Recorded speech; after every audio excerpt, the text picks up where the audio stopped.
blasting, billowing, bursting forth with the power of 10 billion butterfly sneezes. This is Wine, Money, and Song. And if you're interested in wine and you want to learn about the best values in wine, please subscribe.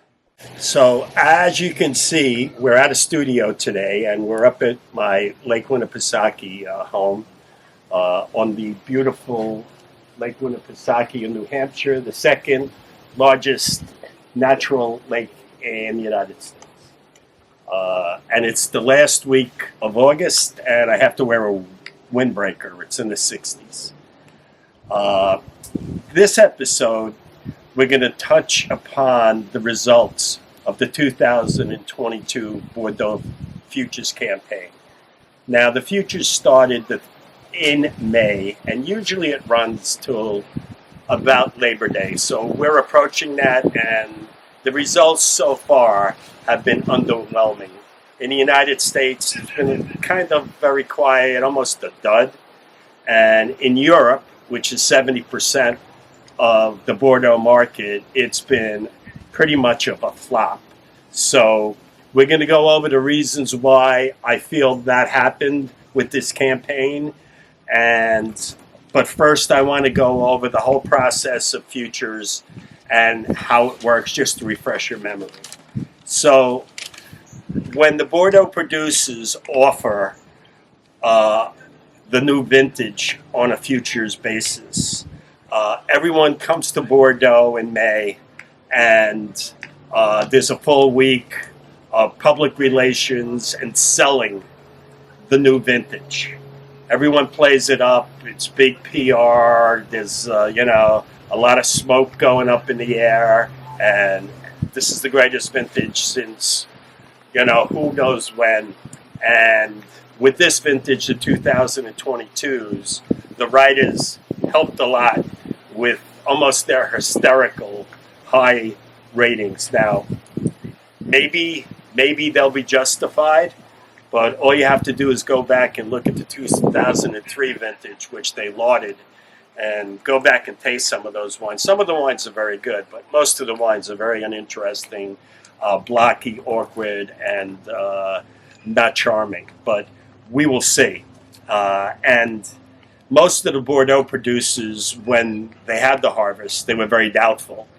And they were kind of afraid what was going to come out. But at the end, they were all amazed and shocked how fine the wines were and how balanced they were and had good acidity. But we'll see down the road. There was a lot of things they did to this vintage that they haven't been doing normally. So the way these wines are going to age, we're going to see. But let's go through the process of Bordeaux's futures campaign. First, the Bordeaux producers offer these wines from the new vintage, which is the 2022s. They sell it to negociants, brokers, agents, courtiers, who generally take between 8 and 12% on, they sell as a markup. Some of the bigger ones can get a little more, but generally 8 to 12%. And in their best interest, they want to sell it right away, and they sell it to retailers, supermarket, hotels, restaurants. And of course, those customers sell it to their final end users, and a lot of retailers sell these and they take the money up front. So everyone's got to move it along the chain. And obviously the chain hasn't moved on because a lot of the retailers are still offering these wines, and it's near the end of the campaign. And there's only a few wines that are in short supply. And only 1 or 2 wines went up a little bit. And the only one really was Les Carmes Haut-Brion, which has had a hysterical reaction as being the next great thing since 47 Cheval Blanc. But we'll see down the road with that. So understand the whole idea of a futures campaign is the Bordeaux guys get their money up front, and they have. They sold to the negociants, so they're happy. They got their money. But a lot of the negociants are holding the bag now. And if they hold the bag for another 6 months to a year, they'll start lowering their prices. And they don't like that. They don't want to hold it because holding merchandise costs money. And of course, retailers don't want to hold it also. And when it comes to the final user, the customer only buys futures because they hope they're ensuring the lowest price possible. Now, if these wines show up in a year for less money, then it's a failure. It's a failure. And we will see how that goes down the line. So as I said, here in America, the campaign has been kind of a dud. And in Europe, which is the major market for Bordeaux, it's been worse. And their economy is much worse than the American economy is. But what do you think the reasons why? Now, here in America, people have been buying the 2022 futures, but they're spending a lot less than they normally do. I talk to people, the orders have been much lower than traditionally. People used to buy 5 cases, 10 cases. They're buying 1 or 2, or they're just buying a half a case. That's here in America. So why is that? Well, first, the producers, because of a low yield, they had to raise prices, they thought, and the average price raise is between 20 and 25%. And some of the wines had their highest opening prices ever in a futures campaign. And at the end of this episode, I'll go through a list of wines that I think are priced really high. And as I said, if the highest price formerly was $225 a case, some people, the opening price was $260, $270. So it's kind of like a trial balloon, and it hasn't worked. So that's part of the reason why I feel that it's a dud. There's great interest in these wines because of the ratings, and it's supposedly going to be a great vintage, and we'll see down the road. And how much of this campaign has been smoke and mirrors, we're going to see. But the reasons why you really can't raise your prices 20 to 25%. We have a suffering economy here in America. Now, in America, as far as compared to other economies in the world, compared to the other G7, we have the best economy right now. But we're still limping along. And plus inflation. And inflation, I don't think, is that big of a hit on wine buyers. If the economy really turns down and the stock market goes down, it affects the fine wine market more. But we have inflation. We have rising interest rates, which affects our ability to borrow. And how much money are you going to put out for wine when you have to pay more for mortgages, for cars, and everything else? And remember that the euro market is much worse than our market is, and that's why I think it's been a very tepid reaction in Europe with the 2022s. And I think a key thing for me is the wine industry has to understand that the U.S. wine market is shrinking, and it's been shrinking for a good 5 years or so. And they keep raising prices. I was going through some prices the other day, and I like my Akamis Chardonnay. It's one of the few California Chardonnays I really enjoy. And the 2020 was $50 a bottle, and the 2021s come out at $65. That's 30% And in an economy like this, you can't be raising prices. You can't be raising prices. But 30% increase, I'm not buying that wine. Will the market soak that up? We'll see. And as I said, per capita consumption of the average wine drinker keeps falling. And it's falling because of a number of reasons.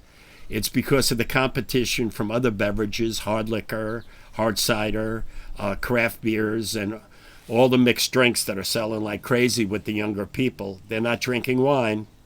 They're not drinking wine. And a second reason is that the wine industry has not been promoting. They haven't been building new brands, and they got to get off their butts.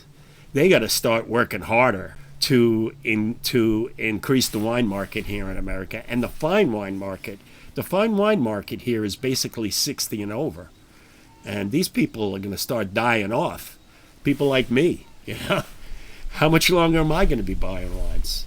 And you got to replace the market, and they're not doing that, and they better get off their butts. And also an indication of the market going down in Bordeaux is the LiveX index for the first 6 months of this year is down 6% for Bordeaux, and down a lot more in other indexes. But fine wine's going down, and Bordeaux's going down. I can tell you last year was the first year that champagne sales went down. Now, it barely went down by 1%, but champagne's been growing leaps and bounds. Now, what do you think it went down? It's because they're raising prices like crazy. You try to buy Grand Marque champagnes, you try to buy Dom Perignon. Dom Perignon is closing in on $300 a bottle now. And that's before appreciation. And all the other Grand Marques, Cristal, Taittinger, Comte, they're all going to the moon. And I think wine producers better wise up. And they can't just keep raising prices, especially in the economic conditions. So I want to go through some of the wines that I think were the real abusers in their pricing. And it's a common thing with Saint-Emilions. Chateau Pavie, Figeac, and Angelus. Incredibly high prices. Now, the reason I put those three in, all three of those have been elevated to top status. And they're trying to gain equilibrium and be priced on a par with Cheval Blanc and Ozone. And I think that was a big mistake. Pavie was priced at $415, Figeac $350, Angelus at $460. You can still buy those wines in the market. And before other campaigns, they were in and they were out. So those prices, some of the Palmarols, like L'Evangile, Les Conseillants, La Fleur Petrus, Vieux-Certain. Vieux-Certain came out at $380. Now, I love Vieux-Certain. I'm not saying anything about the qualities of these estates, but at $380 for that, La Fleur Petrus at $300, Les Conseillants at $315, L'Evangile at $300. Those things are not moving through the market, and people who jumped on those, you may have an opportunity to buy those at a cheaper prices in a year. And as I said, if you could do that, then the campaign has failed. And if this campaign is failing, it's because the Bordeaux producers priced the wines too high. Now, I'm not one to tell anyone how to run a business, but you get results, supply and demand type of thing. And with all the other intervening variables such as the economy, inflation, and those other factors. Other people who I felt priced too high, Leo Villascas. Now you could tell me how great it is, and all these 100-point scores and everything. Oh, it's 100 points. It deserves. 100 points don't mean anything. It just means something in your mind. It's you have to understand that someone's 100 points is someone else's 92 points.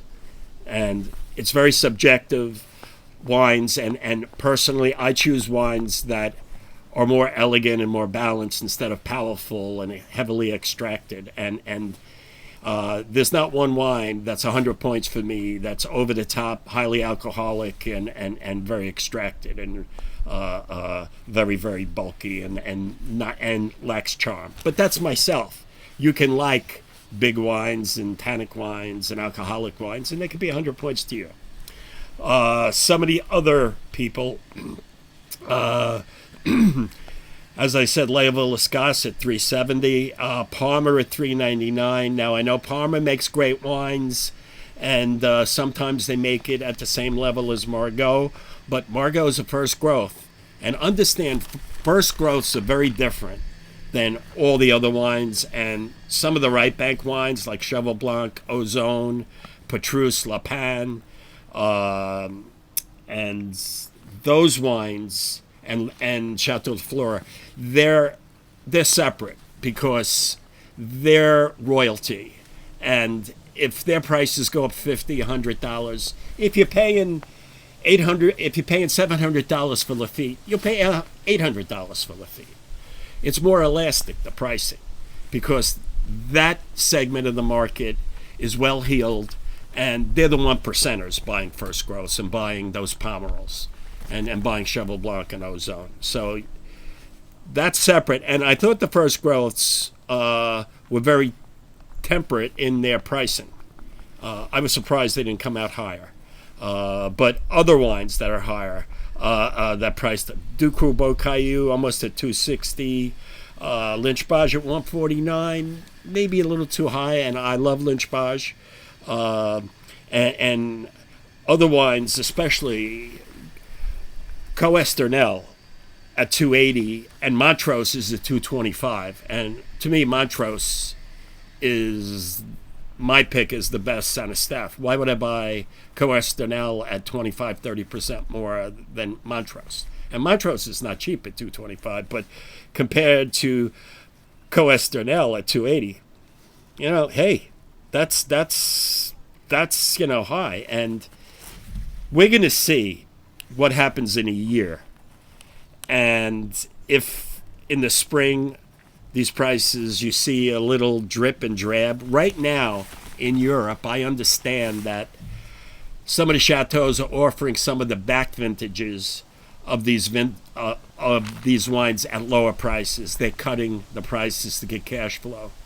And that's an indication that they're going to do the same with the 2022s. Now, I don't expect the first growths to lower prices. And it's going to be a tough slog for some of the super seconds and some of the Palmarols to lower prices. But don't hold your breath. Maybe it'll happen. And what's happened, I think, is that the consumer, people who buy Bordeaux, they're not stupid. They're well educated, and they know enough to go back. And especially in Europe, the secondary market, the pricing has gone down there, and people are buying the 19s and they're buying the 20s versus the 2022s, and that's why the demand for the 2022s have been languishing. The demand for it has been languishing, and I don't see anything that's going to change this campaign. Generally, around Labor Day, the campaign's over. And maybe sometime around Christmas, someone wants to buy a gift to someone, they'll revisit it. But the campaign's generally over. And as I said, here in America, it's been very light, kind of dull. It's been a dud.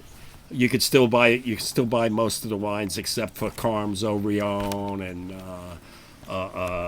maybe there's a few spot shortages of a Saint-Emilion and a Palmarol here and here. But generally, most of the wines you can buy, most of them.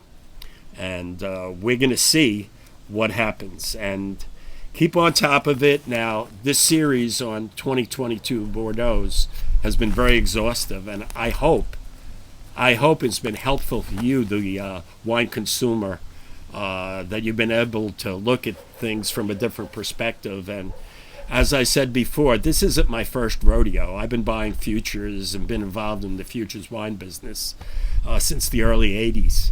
And as far as myself, how I've treated this, I have bought very limitedly. And if you go back to the episode on best values in Bordeaux 2022s, I basically adhered to that. The only things that I purchased that might be a little out of whack was Rosanne Segla at $120 and Calon Segur at $150. It might be a little out of whack, but those wines are very good wines. And compared, like Calon Segur compared to Coesternel's $280, and they're $150. Come on.